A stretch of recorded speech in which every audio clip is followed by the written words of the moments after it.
Okay, so today we're talking a little bit about big business in the 19th century. And what I'm going to do is review some of the items that are actually in that chapter, Chapter 8, and then expand on that and add a little more information that's more purely economic, that I think makes it easier for us to understand these ideas.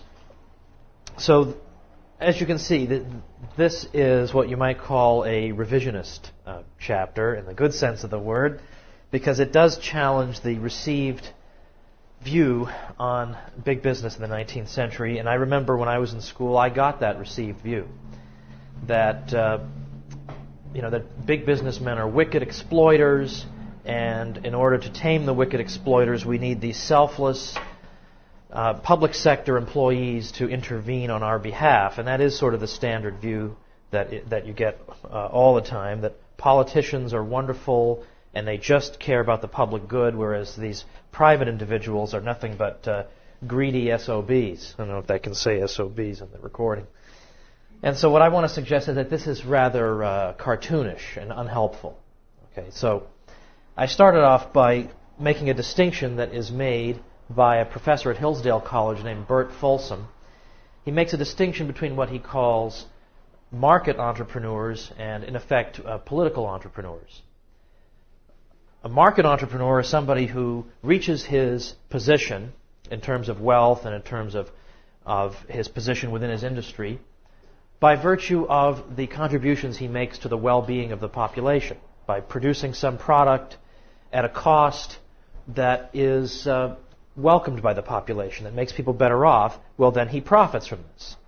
The political entrepreneur, on the other hand, is somebody who reaches his position through some kinds of grant of government privilege, either through some subsidy or through some tariff or something that hobbles his competition. Then he reaches his position. And so Folsom is trying to argue that that's kind of an artificial kind of entrepreneur. Like we're not as impressed by that, because anybody can go begging for special privileges from government, but not everybody is clever enough to think of some innovation on his own that is so beneficial to the general population that people will voluntarily fork over their money rather than be forced to do so because the guy has crippled his competition through some government interference. Now, Folsom really is the key figure in terms of recent historians on big business. There are some others I cite in my bibliography, but Folsom has this well-known book that came out around 1991 with a very provocative title called The Myth of the Robber Barons, a new look at the rise of big business in America. And it's been consistently in print since then. And in our day, for a nonfiction book to be in print for 15 years, it's like an incredible classic. Right? It's very, very rare in our day. So he gives the example that I then elaborate on of the railroads in the 19th century and some of the corruption that was associated with railroad construction. And one of the arguments that I put forth there involves the incentive structure that existed with regard to government assistance to the railroads. What kind of incentives did this create? Because you got two forms of government assistance if you were a railroad. It wasn't direct money, that you didn't get a direct grant from the government, but you would either get subsidized loans, low-interest loans, or you get free land. Government had a lot of land to give away. Public lands would be given away to the railroad. So those were the two forms of subsidy. Low-interest loans are obvious in terms of why the business would want them, but the land may not be so obvious, and what typically happened was that the railroads would sell most of this land for money. So it was an indirect grant of money to the railroads. You give them land, they sell the land, they collect and keep the money. And of course, by selling this land to people and helping to populate this land, the railroads are in effect creating a built-in market for themselves by, in effect, populating the very place through which this railroad is going to travel. Well, they therefore attract people to that place. These people are going to need the railroad to be successful in order for themselves to be successful. Now, this is indirectly a kind of a subsidy, a kind of a financial subsidy, even though it's not a direct handing over of cash.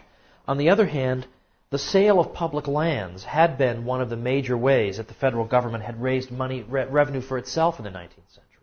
And so the more public land it gives away for free, the less will be available for it to sell for revenue purposes. And so therefore, taxes would have to be raised to make up the shortfall. So that is of one effect of this. Well, so what we saw is that these incentives tend to be perverse, because it simply says you lay down this X amount of track, you get X amount in loans, and if you lay down track in mountainous terrain or more difficult terrain, you get more in terms of loans and more goodies. Well, this does not give railroad operators the incentive to build straight, efficient tracks. Of course, naturally it gives them the incentive to build curved tracks through mountains, which no private owner putting up his own capital would dream of doing. A private owner would want to be ruthlessly efficient and have the straightest possible, most efficient line that he could. And I've given as an example in the past that I used to live on Long Island in New York, and the Southern State Parkway was pretty much constructed by giving the same incentives to road builders. Just lay down road and you'll get goodies. So the Southern State goes like this the whole way. And by the way, I would take the Southern State back home from LaGuardia Airport for about an hour's drive to my home. And, sometimes when you've been flying all day, you're kind of tired and you'd rather just have that straight, simple drive home. But on the other hand, at least I didn't fall asleep on the way home because you have to drive like this the whole way. So this is not that uncommon a phenomenon, and it was all over the railroad situation.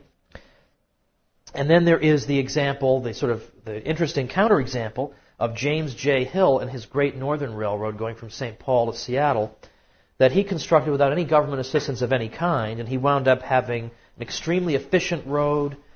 He actually turned a profit in 1893, the year that most of the other railroads went bankrupt. He had lower fares for his road than the others did. Very prosperous and just super efficient. He didn't have the distortions that the government assistance created in the other roads, and he continued to do very well. And he had an incentive, again, to build up the communities alongside his road, and he did that through his own funds. And he negotiated rights of way with Indian tribes. He didn't just exterminate them all. He negotiated with them, as private individuals typically do.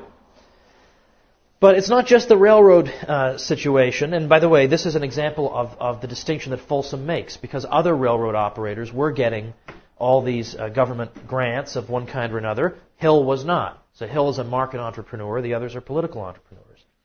There's the example of John D. Rockefeller. Now, there are many things we can say. Maybe we don't like the Rockefeller Foundation or whatever. That's not what we're talking about.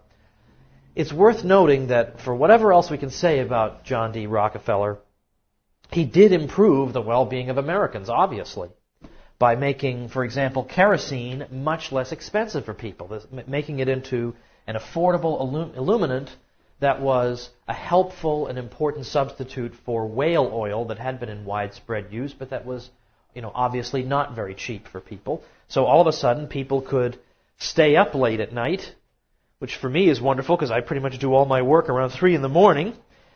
And on the other hand, you don't have to spend a fortune to be able to stay up late at night because it's cheap now to illuminate your homes. Rockefeller, of course, was into oil refinery rather than the actual pumping of the oil out of the ground. And it was his, again, ruthless efficiency in cost cutting, always wanting to cut costs, that made it possible for him to prosper.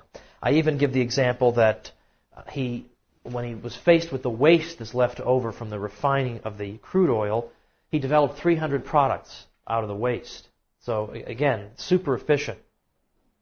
And we'll talk about predatory pricing later, but the allegation against Rockefeller that he engaged in predatory pricing, that is to say that he sold below cost in order to drive all competition from the field and then raised prices to earn monopoly profits, is basically no longer believed by historians. So that has been debunked for about 50 years, mainly with an article by a historian named McGee, who wrote an article in the Journal of Law and Economics in which he investigated this and read thousands of pages of testimony and court documents and everything, and came to the conclusion that Rockefeller had simply bought out people. That was how he dealt with competition. He purchased them, and he apparently purchased them at decent prices. He didn't just say, "I'll buy your refinery for 5 cents."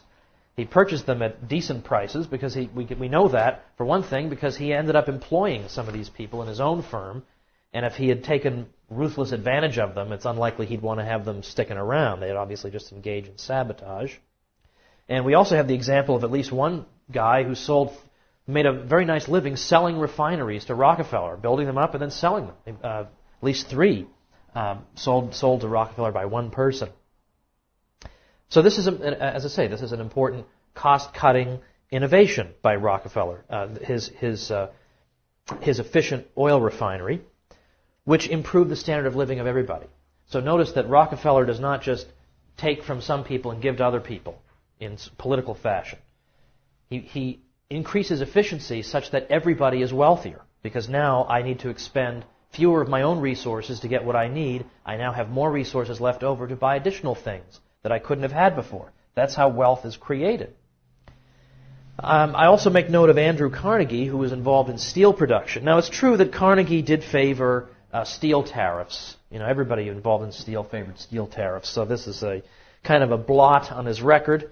But nevertheless, he was still super efficient. And I give the example of the Homestead plant in Pennsylvania, where with 4,000 men, Carnegie could produce several times the amount of steel that the most renowned European facility, the Krupp Steel Works, could produce with 15,000 men. So an extraordinary testament to his efficiency. And again, dramatic price reduction over time. From the 1860s to the 1890s, the price of steel rails goes down from $160 to $17 a ton.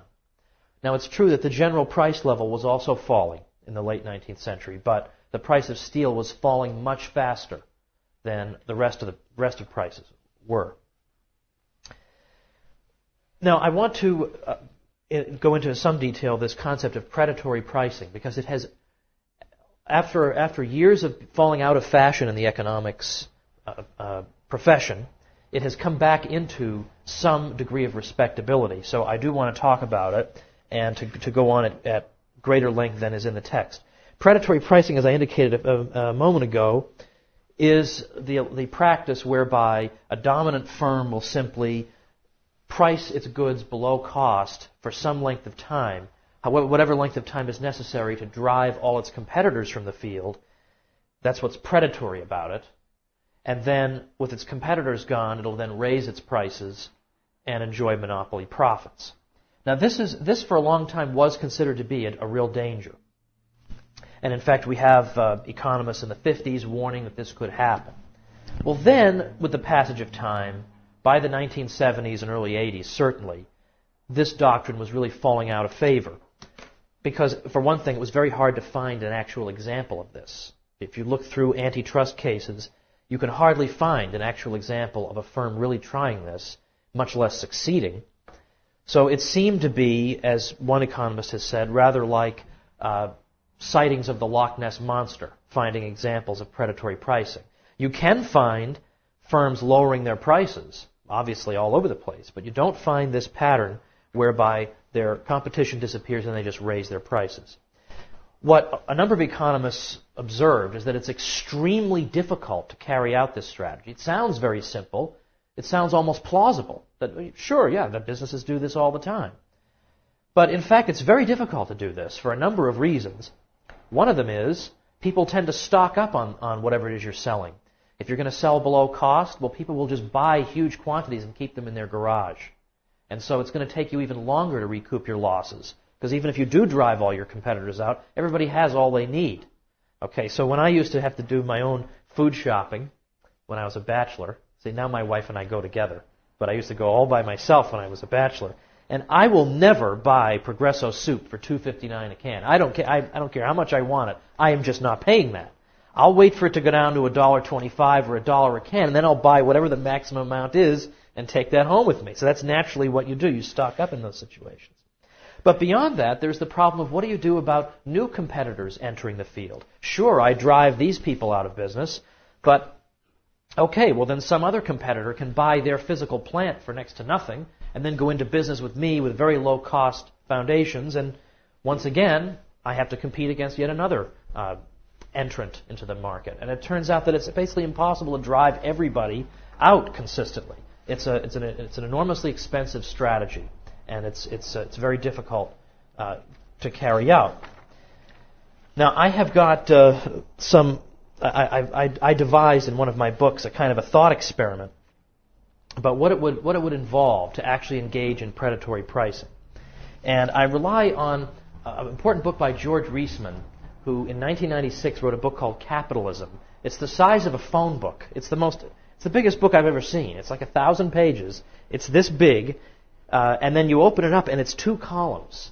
So how somebody could write a book like this is completely beyond me.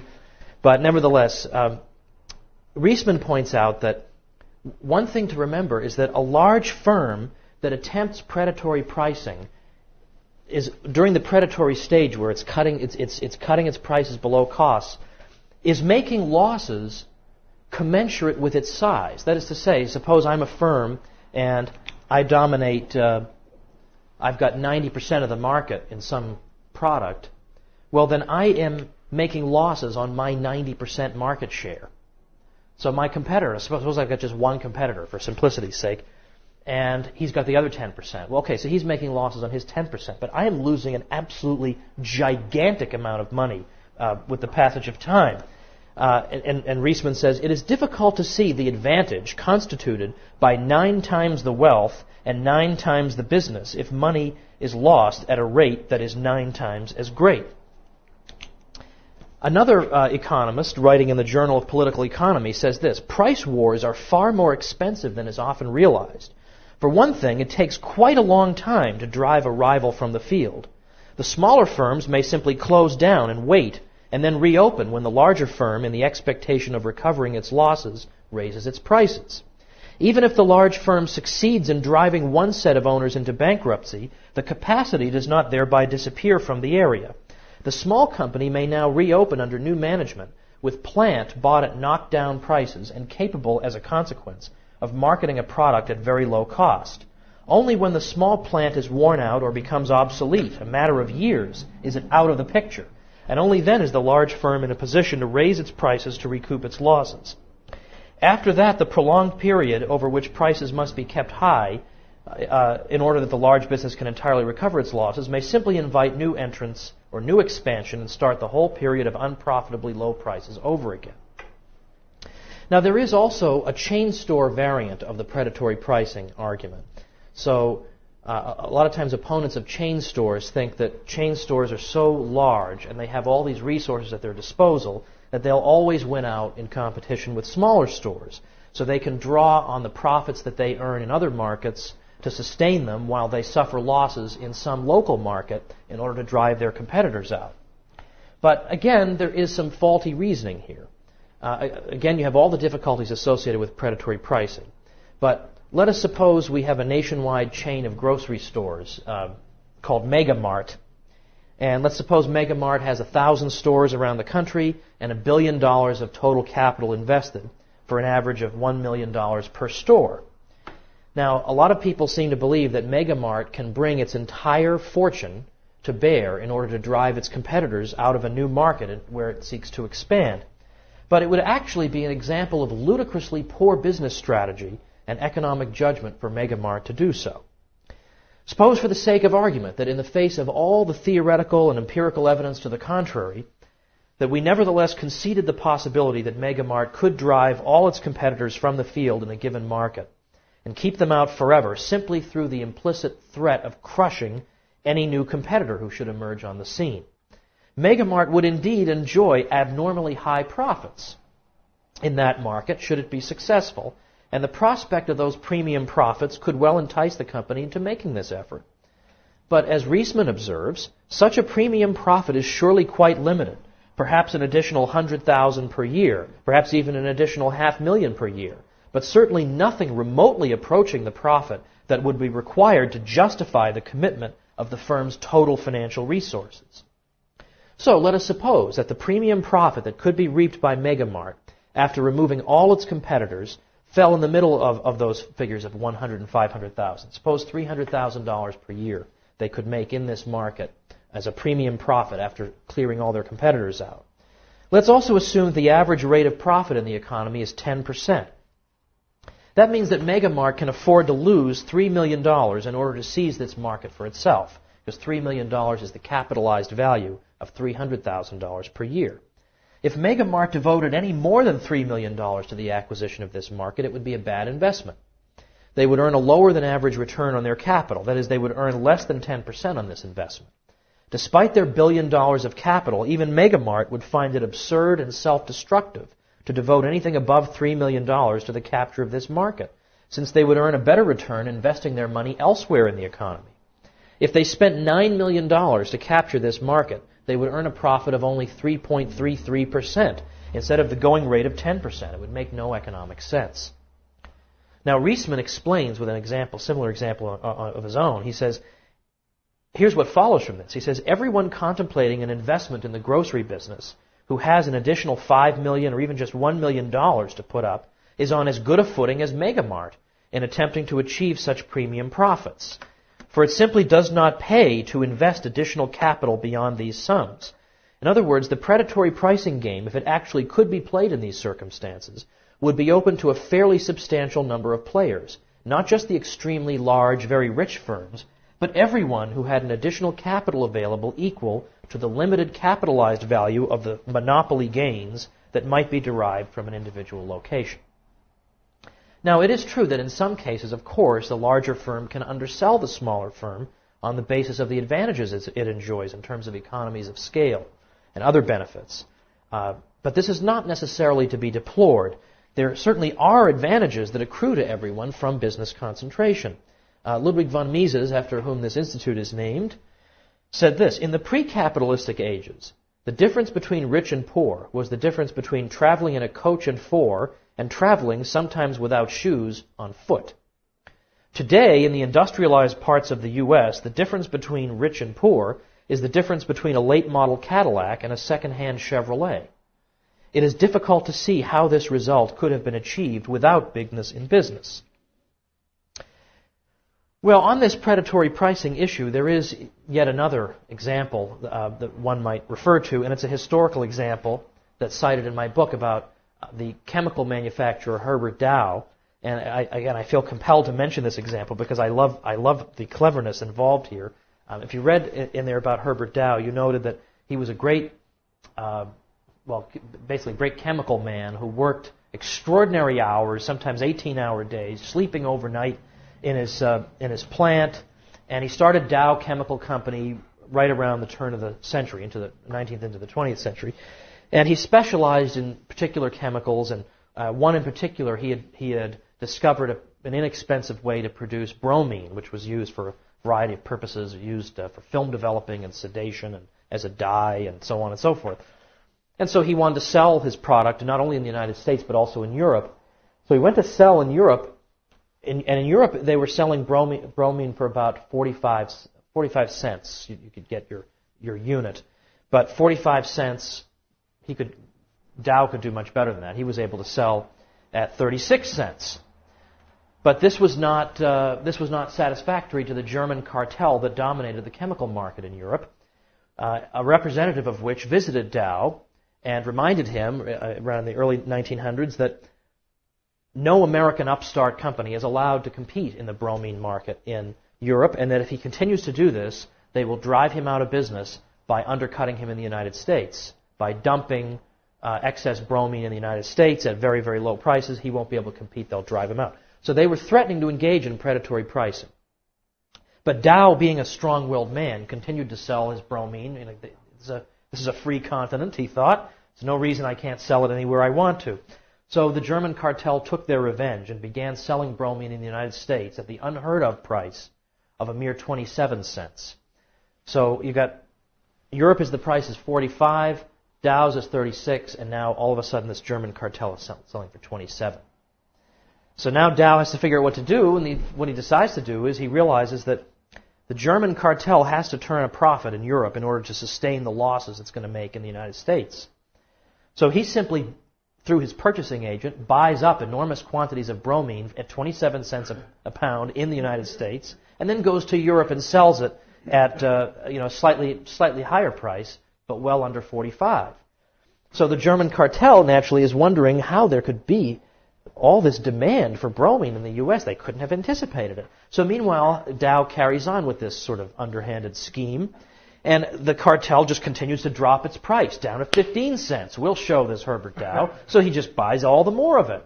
So finally it gets to a point where they're reduced to selling it at the absolutely rock bottom price of 10.5 cents. Until finally they just can't keep this up. And he gets another knock on his door from the cartel, and they say to him, how about we just make a truce here? And they say, we will have Germany to ourselves, you can have the United States to yourself, but we'll let the rest of the world be open to free competition. How do you like that? And Dow accepted. So that sort of goes to show that the predatory pricing strategy can seriously backfire, as it did against the competitors of Herbert Dow. But the final point that I want to make involves where economists stand on this predatory pricing doctrine today. Because as I note in my book, typically economists tend to dismiss predatory pricing. I mean, the average person gives it much more credence than the average economist gives it. And I cite George Stigler, who's a great Chicago school economist, to the effect that today it would be embarrassing to encounter this doctrine in professional discourse. Well, on the other hand, though, it should be noted that in a small number of influential cases, there are economists who increasingly have brought the doctrine up again. In some ways, it's parallel to economists' views on foreign aid. 1950, 1960, economists said foreign aid is a wonderful thing. It's going to bring about the development of the third world, and we all need to do it. It's a moral obligation. By the 1980s, when everyone could see that foreign aid had been an absolute disaster for the third world, a disaster for a million reasons that perhaps we'll talk about next term or slightly referred to in my book. Well, all of a sudden economists were all saying, oh yeah, we all knew that foreign aid would be a disaster because it has all these terrible incentives built in. But then around the year 1995 and up to today, you have economists who say, well, let's not abandon foreign aid altogether. If we direct it to good regimes, then maybe it'll have a good outcome. So it's made a comeback. Well, the same sort of pattern is visible with predatory pricing. In the old days, yep, this model is absolutely true. It could really happen. Then by the 70s and early 80s, everybody was saying, oh no, we all knew that this can't really happen. It's a big fantasy. But now in recent years, there's been this view that, well, maybe in some cases it can be strategically used. Maybe some firms can use it just to put the fear of God into their competitors, to be such vigorous cost cutters that it will intimidate other firms into simply refraining from trying to compete with its cost cutting. So there are some economists who have said that it could possibly still work. The difficulties with even that view are that it's very hard for a court that's called in to adjudicate an antitrust dispute to distinguish between cost cutting that has a predatory goal in mind and just normal cost cutting that any business does, or I should say price cutting. How do you know that this firm is cutting its prices in order to drive everybody else out of business, but this firm is cutting its prices just to be competitive? I mean, conceptually, there's no way to distinguish between them. So there's no non-arbitrary way to adjudicate disputes like that. And even if you uncover internal memos in some firms saying, we've got to crush our competitors, well, every firm says that about their competitors. I mean, sometimes there is a certain poetic license that's allowed here when speaking about competition. So this is still a problem. And typically, or at least very, very often in antitrust cases, the people who bring the antitrust cases are not consumers. It's other firms who just are sick of the dominant competitor and they just want to cripple him using the law, using the long arm of the law. It's typically not the consumer saying, oh, please, I'm so tired of having inexpensive goods. I wish I could pay more. Well, if you want to pay more, go ahead and pay more. Go to the competing firm and pay. But they hardly ever actually bring antitrust suits themselves. It's the competitors who just see this as the best way to cripple their efficient competition. But beyond this, there is the point, and this is a point that I want to give credit to Professor Don Boudreau for. He points out that firms themselves have an incentive to prevent predatory pricing from being successful. And by that we mean as follows. Any one of us in our capacity as a consumer wants to purchase from a company that is competitive in some way. I'm not using the strict Austrian definition of competitive, but in other words, when I was living in Cambridge, Massachusetts, and I wanted to go out and buy music, that was the place to buy music because they had Strawberries there. That was a chain. They had I don't even remember the names of these places anymore. They had a whole bunch of big major music things right in the area, so you could get super cheap music. And then now, I go to the mall and I see the prices they charge for music, and I say, well, I'm not paying that because I remember when I was in college I didn't have to pay that. Okay, well, I'm not living in Cambridge anymore, but I still have this view that I should have to pay only those low prices. Naturally, when I buy music, I want to be in that situation. I want to be in Cambridge where I can get low prices because there's all this vigorous competition going on. That's not difficult to understand, that as buyers we want vigorous competition among the firms that are catering to us. But at the same time, a supplier also wants its customers to be competitive. Because suppose you have the example of Coke and Pepsi. Let's suppose Coke and Pepsi collude and decide that they're going to enter into a pool with themselves and then just control their prices. They're going to have the price go up slightly and neither one will undercut the other. So they're going to have some kind of a price-setting scheme going on. Well, there is somebody other than consumers that has an interest in preventing that from happening, and that would be Archer Daniels Midland, for instance, that produces high fructose corn syrup. Because think of it this way. If Coke and Pepsi are vigorously competitive with each other, we're going to buy more of their stuff. They're going to have lower prices. We're going to buy more of their stuff, and so in turn, Coke and Pepsi are going to buy more high fructose corn syrup. But now let's suppose that they set their prices. They have some kind of collusion going on. They set their prices higher than they would otherwise have done.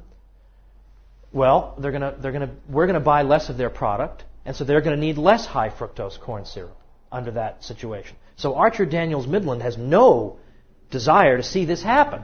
So therefore, they have an incentive to try to prevent that from happening. Now, how can they prevent that from happening will hold to the very end. But another example would be, let's suppose Walmart, which is the usual villain in these situations, is set to dominate the pharmaceutical market. And in fact, Walmart has announced, I guess some of you have probably seen the signs, that they're making 300 generic pharmaceutical products available for $4 for a 30-day dosage. Well, I think most people would welcome that, but other people, and then Target announced that they would match that price.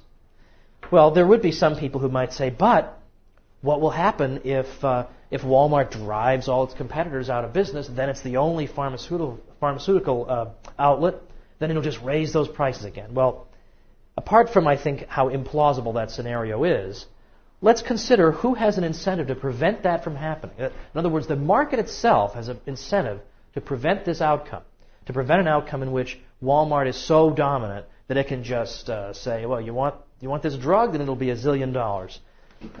For one thing, obviously these pharmaceutical companies could just simply open their own storefronts as a last resort. But they probably want to prevent the monopoly from occurring in the first place. How do they prevent that? If they suspect it may be happening, if they suspect that Walmart is engaged in some kind of mad attempt to carry out predatory pricing, well, Merck, let's say, the pharmaceutical company Merck, would not necessarily want to see that. Because let's suppose Walmart suddenly starts charging $1 zillion for all of Merck's products. All right, well, Merck isn't going to be able to supply as many products as it could before. It's not going to make the profits it could before. So one thing that Merck might consider doing to prevent this from happening in the first place would be to refuse to deal with Walmart, just to distribute all their products through other competing stores, so as to draw some of Walmart's customers away. It could just simply do that. And other firms would have the incentive to do that, to prevent Walmart from building up such an unchallengeable position. But there is a second possibility that perhaps even more effective, that suppliers themselves, like Merck or like Archer Daniels Midland, would have an incentive to carry out. And that involves minimum resale price maintenance. Now, this is unfortunately a strategy that the antitrust laws forbid. Antitrust laws forbid the use of minimum resale price maintenance, which I'm going to explain in a minute. But the point is that what I'm about to show you is a perfectly plausible mechanism that private firms could use to prevent, if this really is a problem, if this really isn't just a phantom, to prevent predatory strategies from succeeding. The private market would have an incentive to do this and could use this mechanism. They can't use this mechanism because it's made illegal by the very legislation that is supposed to encourage competition. Minimum resale price maintenance involves contracts between suppliers and retail outlets, whereby a supplier could say to a retail outlet, we're going to supply you with this product, but you have to sell it at least this price. And the reason that could be useful in this sense is that let's say there were people who really believed Walmart was going to become this single retailer in pharmaceuticals. Well, Merck could prevent that from happening by saying, you've got to sell our product at least this price or we don't deal with you. And then that way they can't undercut people to that great of an extent. Or conversely, Merck could also use maximum retail price maintenance, which is also prohibited. The antitrust laws also prohibit a supplier from saying to a retailer, you can't sell this product for above X amount.